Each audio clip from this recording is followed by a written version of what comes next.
Is there another priority this season for the Baltimore Orioles outside of the starting pitcher? I'm going to tell you why it might be a high leverage, high velocity left-handed pitcher for the bullpen. So we know Keegan Akin last year was kind of thrusted into some roles that might not have fit his style too often.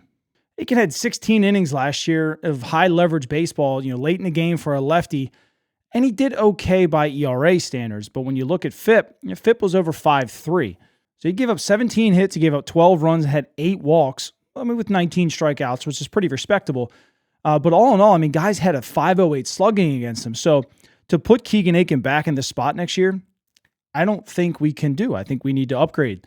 We're going to go over a couple guys here. I'm going to tell you how many years they have left under control. I'm also going to give you some mock drafts.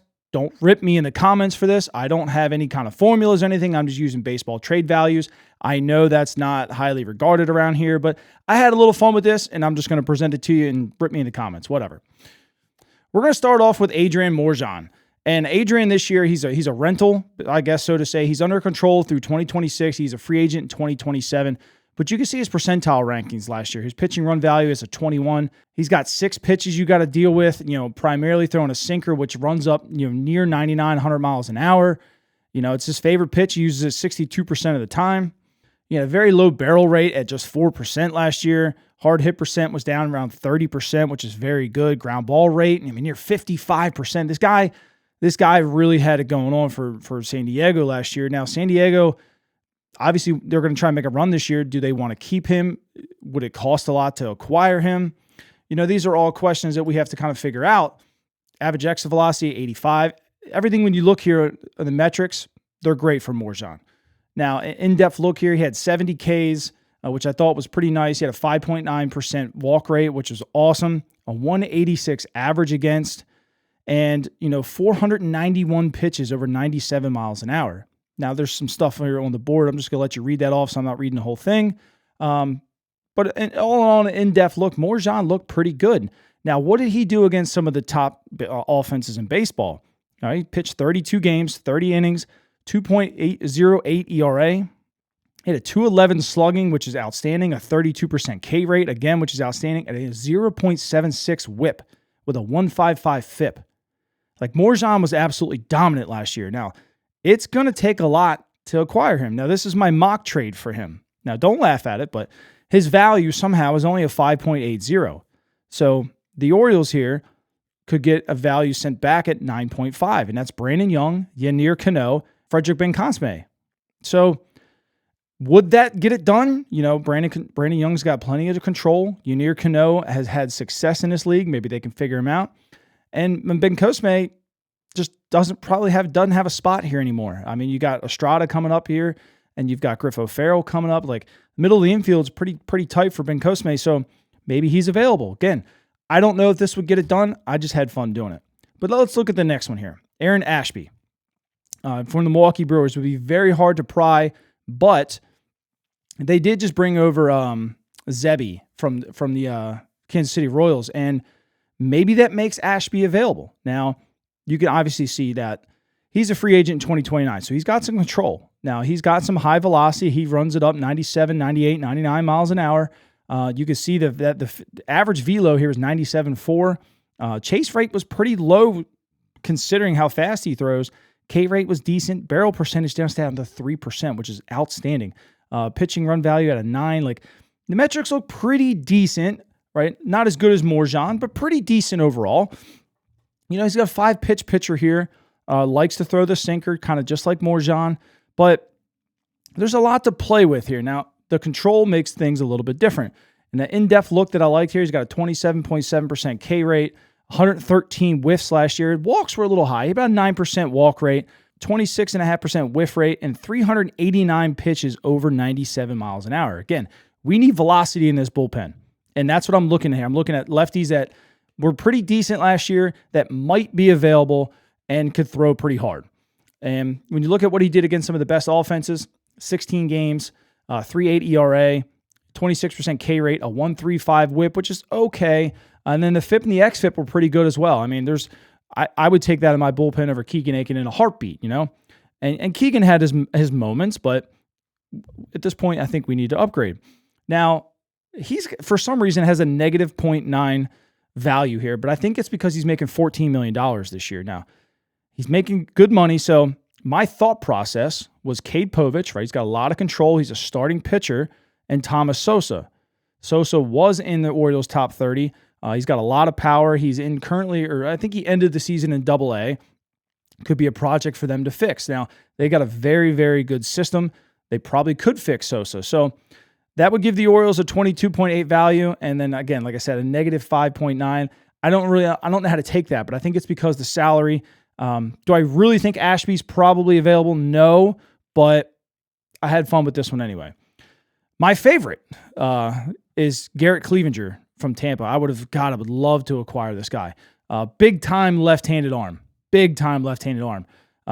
Again, he's also a guy who's a 5-pitch pitcher out of the bullpen there. He throws extremely hard, 96, 97 miles an hour all the time. Look to see one of his percentile rankings here, 36% whiff rate and a 34% K rate. Like, he was pretty elite with getting guys to miss. Now, he likes to throw the slider a lot. It's his best pitch. Especially when you're throwing 97 miles an hour and you got a slider coming out of the same arm slot, like, there's a lot to like there. So this guy's by far my favorite, but in depth here, 82 Ks last year. Like I said, a 34% K rate, 184 average against him, and 156 whiffs. 149 pitches over 97 miles an hour, 36% whiff rate. You can't tell me that wouldn't fit pretty nice in our bullpen there. What do you do against some of the best offenses? 1.37 ERA last year in 28 games. Love to see that. And a 0.72 whip. Again, love to see that. And a 3.09 xFIP. So all in all, I think, Garrett Cleavinger would really help out this bullpen. Now, it would take a lot to get him from Tampa. Are they trying to win? I don't know. I mean, dealing away Shane Baz makes you maybe think no. And then here's some rumors that maybe they were trying to get Ketel Marte. This one was tough. He had a surplus of 7.2. My thought process here was you're probably going to have to pay a little bit of interdivision tax. So I had to go a little bit above. Tyler Wells, 9.6 surplus. They know him very well. Yes, he's coming back, but he had success last year. Steven Martinez, a top 30 prospect for the Orioles. I think he's low 20s, but, he's there. And then Nestor Germán, who's also in the top 30. That gave us an 18 surplus to 7.2. Is that an overpay? Probably. It probably is. But, Garrett's under control through 2028. So, you got to pay to play a little bit there. So, do you want to give up Germán for a guy who's got 3 years control? Probably not. But listen, it's a high velocity, a very good dominant lefty coming in the back end of that bullpen. High leverage dude. I like him. I like him a lot. And you see what he did against the top offenses. He helps. Now, another interesting guy, Reed Detmers. Look, LA put him in the bullpen last year. Failed as a starter. Had almost a 7 ERA in 2024 as a starter. And came back last year and pitched extremely well out of the bullpen, to be honest with you. He had 61 appearances and pitched really, really well. You see the chase rate was high. The whiff rates were good. The K rates were good. The average exit velocity was okay. Fastball velocity still above average. It's pretty good. I still had a 6-run value here. Hard hit percentage was a little high, and the walk rate was still a little issue there. But again, under control through 2029. It's going to take a lot to acquire somebody like that. He's still just 26 years old. Had 80 strikeouts last year. Like I said, 176 whiffs. He got people to chase a little bit. 96 pitches over 97 miles an hour. Again, 26 years old. And the walk rate is a little bit high. Gave up a couple hits. Slugging was about average. But all in all, Reed Detmers had a great year. And maybe we have a good relationship with the Angels right now. Do they want to probably trade Reed Detmers? No. They probably long-term want to try to make him back as a starter. That's what's going to make things tough. But what did he do against some of the top offenses last year? 26 games. He was probably the worst ERA among all of them. But look at ERA and then look down at the FIP, right? 4.21 ERA, 1.73 FIP, and a 2.43 xFIP. So basically, he pitched a hell of a lot better than that ERA said. 35% K rate, which is great. The things that killed him were the walks. 1.29 whip. So he gave up some hits, gave up some walks, but 38 Ks in 25 innings. You like to see that against some of the top offenses. Now, my mock trade, he's, again, it's going to be very hard to acquire. He's a 28.8 surplus. Very hard. So I went with 32, and I really don't even know if this gets it done or not. But I did Cade Povich, obviously, because he's the left-handed starter and he has control. Enrique Bradfield, right? He's arguably one of the best defensive center fielders in baseball. Do you want to get rid of him? No, but you got to pay to play. And then I threw Max Wagner in there, who's a former third-round pick, and he's got a little bit of pop, plays third and first, so gives them a little bit of an option. Does this get it done? Probably not. But again, based off these trade values, it did. So I left it there and, again, had a little bit of fun with this. So let's move on to Eric Sabrowski from the Cleveland Guardians. Sorry.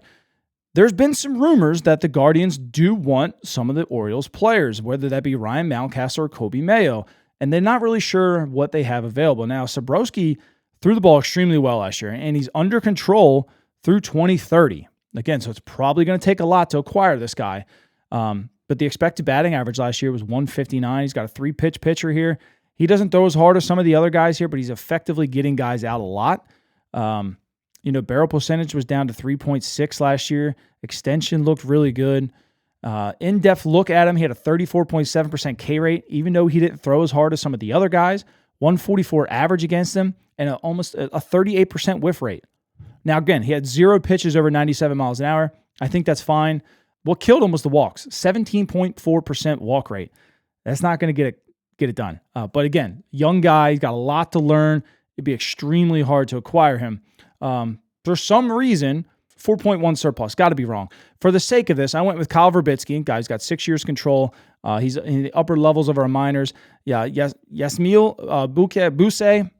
I probably butchered that. Don't flame me for it. But he was a catcher this past year in Delmarva, and he moved up to Aberdeen. And he hit fairly well. He had an 800 OPS in Delmarva. He's still just 20 years old. And then Vance Honeycutt. Now, I'm not saying I'm giving up on Vance Honeycutt, but this is a highly touted guy, and maybe Cleveland could figure him out and get him rolling. So I think those three maybe get Sabrowski done. I doubt it. But again, had fun doing it there. Next one, Brock Burke, again from the Angels. The Angels got some lefties that throw the ball pretty well. Doesn't throw as hard as some of the other ones. He sits about 95, 96. Probably not as good as some of the other guys, but he still had an effective season. Now, you can see the ground ball rate was pretty elite, 53.3% here on the rankings. And, I mean, overall, Burke's, he's a rental, right? So you might not have to pay as much for Burke as Reed Detmers or these other guys, just being a rental. So, in-depth look, 51 Ks last year, 122 whiffs, which is great. 254 average again. Slugging was high at 406, but 148 pitches over 97 miles an hour. Again, we need lefties that throw the ball hard and get guys out. Is Burke the best in the world? No, but he's pretty good. Pretty good.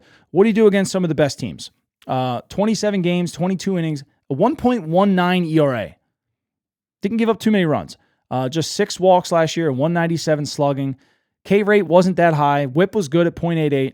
The FIP and the XFIP were about average. I mean, he's still pretty good. I mean, 2.56 and a 3.24. Like, he's a good pitcher. And again, it wouldn't take a whole lot to maybe acquire him. He's got just a 0.5 surplus. I don't know why. But in my mind here, Hudson Haskin and Chase McDermott, 2 guys that probably don't have room here, that may be able to play right away for the Angels. That's something I would do. Would the Angels do it? I don't know. I really don't know. But I would explore that option. 2.3 compared to a 0.5 surplus here. And the last one that we're all pretty familiar with is JoJo Romero.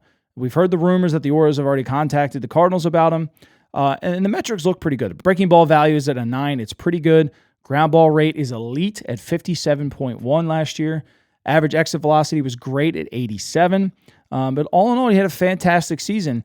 His favorite pitch is the slider, and being a 5-pitch pitcher, it's tough to pick him up there. But what did he do last year? The walk rate wasn't great, 11%. 217 average is pretty good, but you can tell the walks probably killed him. 27% whiff rate, which is decent. Just 12 pitches over 96. But again, he relies not on the fastball, but more on the off-speed just a little bit. But all in all, solid season. And then what did he do against some of the top offenses? Well, 27 games, 1.85 ERA. But you can see the XFIP at the bottom there, 5.14. Now, was he getting lucky, or what was really happening there? 1.56 whip, obviously not very good. 281 slugging, which is okay, but the 17 walks right there. 17 walks is just 18 Ks.